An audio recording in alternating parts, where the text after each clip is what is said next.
It was a bloodbath in Miami, but the Broncos are looking for a turnaround in Chicago as the team aims desperately for its first win.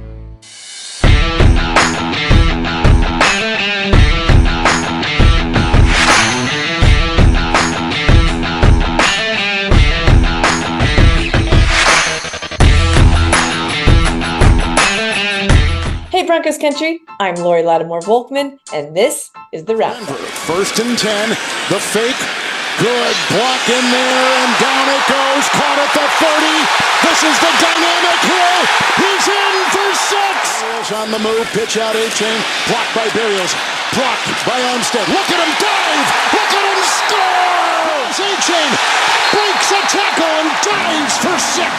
A-Chain, big hole, turns it on, accelerating. You can kiss him goodbye. That was embarrassing and tough to watch. The tough part was, it felt like, the game kind of got away from us. They played really well. The reality is it's a 14-game season. That's what we got to focus on. There's no need to recap the 3 hours in Miami that we are pretending was a football game, because that was nothing but a shit show. But if the Broncos needed a come-to-Jesus moment, they got one. On Friday, Peyton said sometimes a crisis, such as starting 0-3 and having a historic blowout loss, helps get everyone focused on playing good football. Well, we don't have to worry about, we're not creating a crisis if it's real, right? We have a crisis. But again, you trust your instincts with each week in our league, where your team's at and what you think they need. And I don't know that there's a book for that, but experience certainly helps. And, there were 2 different seasons. We started 0-4 in New Orleans, and that's not fun, and got back to 500. But the energy expended to do that takes a toll. And so the key is getting this first win. And look, there's 2 teams playing kind of the same game here, right? So as the 0-3 Broncos travel to the 0-3 Bears, the team is hoping to erase last week's embarrassment and finally get a win. And if there's a recipe for reversing a winless record, it is playing another winless team. While the Broncos have struggled on defense, the Bears have struggled on defense and offense, giving the Broncos perhaps a slight edge. Slight. Because Bears quarterback Justin Fields is a playmaker. And if he and his coaching staff figure out how to get on the same page, it could spell a long day for the Denver defense. Not a 70-point long day, but a long day nevertheless. Certainly. I think what's important this week, too, relative to who we're playing, is how we rush this quarterback. If you're not careful and there's lanes, 3rd and 8 becomes a first down, 22 yards later, not just 8 yards later. So we got to be on point with his feet and understand, formationally what they're trying to do. You guys remember, I don't know if you recall, they lost a tough game on Thursday night, and then they had an extra weekend, and then they went to New England, and we saw a completely different offense, a lot of quarterback run designs, and they played well. And defensively, we got to prepare for all of that. Number 1 rushing team last year in the NFL, and he had a lot to do with that. Vance Joseph agreed that Fields could be a big challenge. Not exactly what you want to hear from your defensive coordinator, but he's not wrong. A guy that can hurt you. Yeah, my God, he's a special athlete. He can make every throw, and watching the tape, when the games are close, man. As a passer, he can make every throw, outside, vertical, inside the numbers. As a runner, he's dynamic. He can break tackles. He's not sliding. He can make you miss. So he's a challenge, to rush 4 and hope you contain him, and rush 5 and he can make every throw. So it's a cat and mouse game. But stop Fields they must, because if the Broncos cannot beat the Bears, there's a good chance they cannot beat anyone else on their schedule. And even though a 1-3 record would be highly disappointing at this point, it would be a lot better than 0-4 and would mean the world to the guys in the locker room. Well, for us, it would mean a lot, Then I could answer the fun questions. We need a win, and Chicago does too. They do too. So, and that's why I think, we got to win these days, Wednesday, Thursday. We got to, I thought today was a really, really good practice. We have to follow that up tomorrow, but a win would mean a lot for us right now. Aside from playing much better defense, a couple of keys to getting the win will be, number one, Marvin Mims and his speed.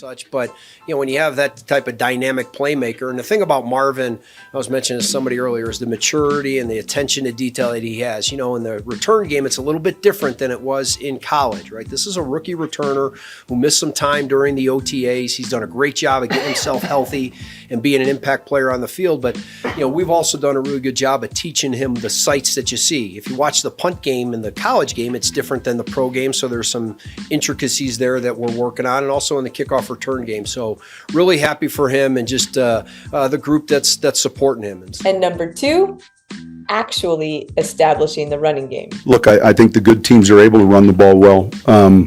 So clearly this is another week where, different defensive structure and we kind of cover that run list pretty thoroughly. All right, thank you guys. The winner of the losers on Sunday gets bragging rights for the weekend. And the loser possibly wins the Caleb Williams sweepstakes. But as all players on losing teams like to say, there's a lot of football left. Let's hope for the Broncos' sake, and possibly for the sake of Broncos country, there's a lot more winning football left for Denver. I mean, we got a lot of guys that really want to do everything they can to be the best, and we're going to find our best. We all believe in each other. We believe in the offense. We believe in the defense. We believe in the special teams. Just what they did the other day. Let's do that even more.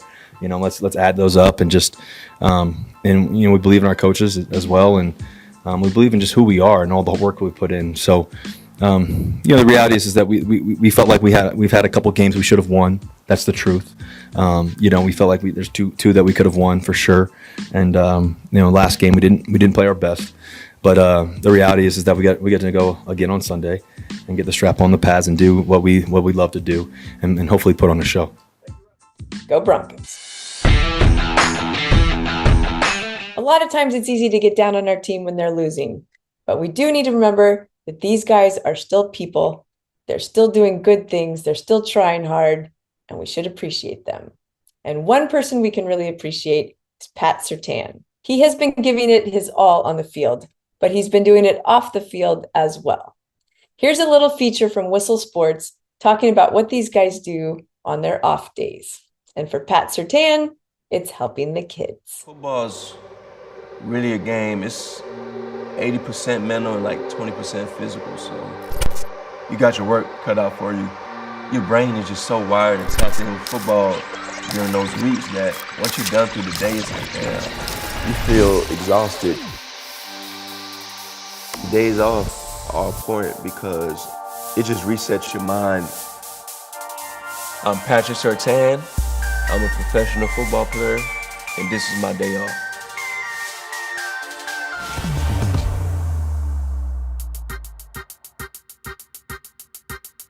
We out here today at West Flamingo Park in Cooper City. There we go. Doing my first annual youth football camp. Just giving back to the community down here in South Florida, showing my love and appreciation to the kids the best way I can. And that's by giving them a football clinic. Settle. Open. It's gonna be a great day. We're gonna have fun. And I'm looking forward to building relationships with these new kids. And, just making their day. Y'all ready? Let's see it. Let's see. I like the attitude. Shuffle. Shuffle. There we go. Good job. Good job. It means a lot to come back home to Florida, being that this is my hometown. But obviously my family stays here as well. So, just spending some downtime with them, catching up, just spending that quality time that you don't get throughout the season, it means a lot.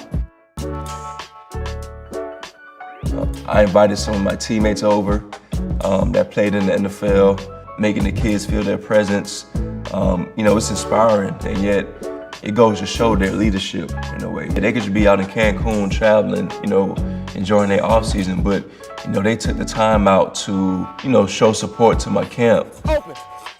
That's a great thing about getting together, coming together, man. Wherever we at, just hang out and have a good time, and that helps on the field too. Good job. It's a special thing knowing that, it's a brotherhood, just like how you be on the field. Like, how I got your back and you got my back, that's the same way how you imply it off the field. And, it's a lot of selfless guys in the league that you can rely on, that you can lean your shoulder on. I tell Pat all the time, he's a football player. Like, he studies the game, he plays the game, the small techniques of it, the small details, even the people around him, like you can tell even his family, like it's football, you know what I'm saying? So for him to come out here and to step outside of his own platform and then offer what he knows, the type of knowledge to, all those type of kids, and it's great, it's great, it's a great thing. They're the next wave, the new generation coming up. You ready? Move us. Growing up, I was one of those kids that was inspired, by professional athletes. Good throw, boy. But also not inspired by them just on the football field, but just the way how they go about life.